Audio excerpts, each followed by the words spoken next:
Dahil marami kami nahuling katang nung nakaraan nung kami ng hibasan, kaya namin naisipan nga namin na magkabit ng lambat. Kaso nga lang ay puro mga kasagan na huli namin, pero okay nga lang yun, at least ay may nahuli.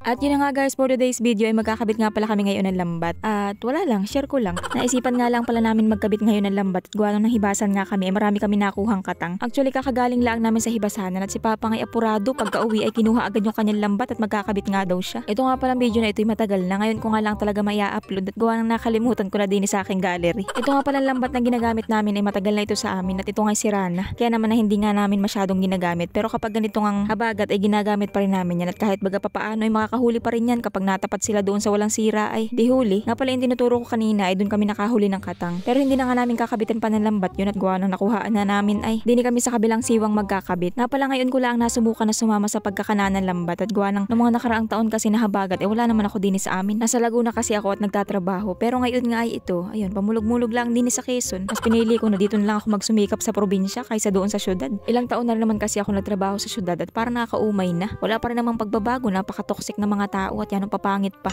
Huy, di biro lang po, baka mamaya mag-comment yung mga dati kong katrabaho at sabihin na pangit bagang. Akala mo yan ang ganda mo? Sa pagiging toxic kahit saan naman yan, kahit nga din sa social media ay napakarami niyan. Nasa atin na lang talaga yung kung tayo mag-apa-apekto pa sa kanila. Basta ang importante ay mahalagang masaya tayo sa ginagawa natin. So yun na nga, mabalik tayo sa pagkaapurado nga pala ni Papa sa pagkakabit ng lambat ay basta na lang siya kumuha ng kahoy na paglalagyan baga na rin tingga para dumaus-us baga yung lambat. Hindi ko alam kung anong tawag dyan ay. Pero yung kinuha nga niya ay bukod sa balingag na nga ay may buko pa. Kaya na may bumabara yung tingga, kailangan pantanggalin ni Yuhan. So yun na nga at natapos din. Medyo mahaba din kasi yung lambat namin, pero kahit yan nung haba nga niyan ay halos lubid na lang din naman yan at wala nang lambat. So bali asiluin na lang natin sa lubid. Pag napasabit yung katang sa lubid ay di ayun, swerte. So yun na nga, bago kami umuwi may dinaanan muna kami ditong kawayan. Isinangyat nga pala yan ni Papa nung kami ng hibasan. Ganito nga pala din sa amin, kapag kami nakita ng mga kawayan din sa tabing dagat ay kadalasan isinasangyat namin at itinatabi namin. Pwede pa kasi namin mapakinabang.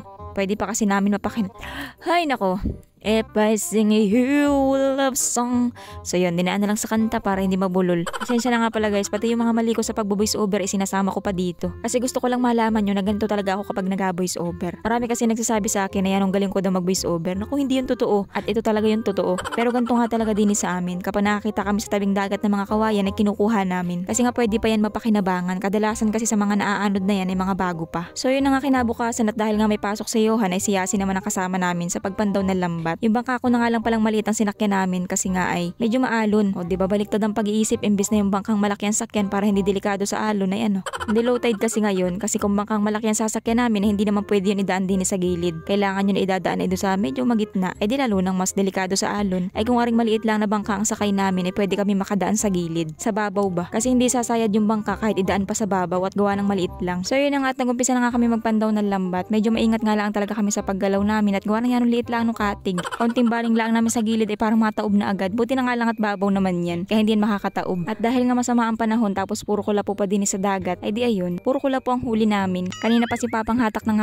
lambat ay wala man lang ako makitang nakalawit na kasag. Puro kulapo. Ito yung pangit kapag magkakabit ka ng lambat tapos naabutan ng sama ng panahon. At ang isa nga rin sa nakakatamad kapag magkakabit ka ng lambat ay kapag ganitong nadaanan ng bangka, pinuputol nila. Wala naman tayong magagawa at hindi naman natin pagmamayari-aring dagat. Kahit nalagyan mo pa yan ng buya, hindi talaga may iwasan na madagasan niya ng bangka. At kahit naman kami, kapag nakadagas din kami ng lambat, pinuputol din talaga namin.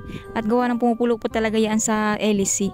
Hindi siya matatanggal kapag hindi mo aputulin. At sa tinagal-tagal nga ni Papang paghahatak ng lambat ay ayun at may nasilo ding kasag. Sa ganyan rin talagang pagkakabit ng lambat ay talagang swertihan laang din. Halos lahat naman ng hanap buhay din sa dagat ay talagang swertihan laang. Hindi kasi natin hawak ang dagat, minsan sagana, minsan hindi. At saka bukod doon, may mga lamang dagat kasi talaga na seasonal lang. Lumilipas din sila. Parang pag-ibig laang yan, lumilipas din. So yun na nga, bago pa kung saan na naman mapunta ang usapan, tapos na nga pala kami maghatak na lambat. At ito nga lang pala yung nahuli namin. Ilang piraso laang. Pero okay nga lang yan kaysa naman sa wala talagang nahuli. Tapos pauwi na nga pala kami, may nakita kami ditong kawayan at bago pa nga, kaya naman ikinuha na rin namin. So ito lang ang kaganapan namin ngayong araw. Bye!